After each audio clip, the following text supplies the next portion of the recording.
Persebaya berharap jadwal lanjutan Liga 1 tak bentrok dengan Piala AFF 2022.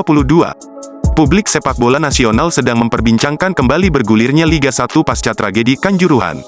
Namun, kali ini menjadi polemik lantaran jadwal itu berbarengan dengan Piala AFF 2022. Kabarnya, Liga 1 akan dihelat lagi pada Desember mendatang.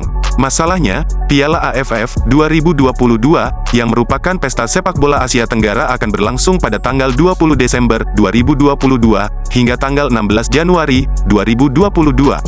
Jadwal yang berbenturan itu tentu saja akan berdampak pada pemanggilan pemain klub untuk membela timnas Indonesia.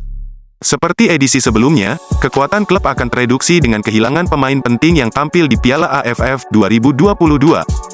Pelatih Persebaya, Aji Santoso, meminta kepada PT LIB selaku operator Liga 1 tidak buru-buru untuk memutar kompetisi. Aji sadar kekuatan timnya akan tereduksi, setidaknya ada 3 pemain yang sudah pasti mendapat panggilan. Mereka adalah Marcelino Ferdinand, Rizky Ridho, dan Koko Ari Araya. Belum lagi jika Hernando Ari sudah pulih. Kiper asli Semarang itu juga pasti masuk skuad timnas. Memang, idealnya kompetisi diputar di awal bulan depan.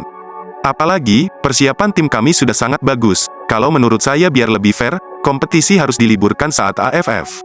Sebab, kalau tetap diputar, kasihan klub yang kehilangan 3-4 pemainnya ke timnas, ungkapnya.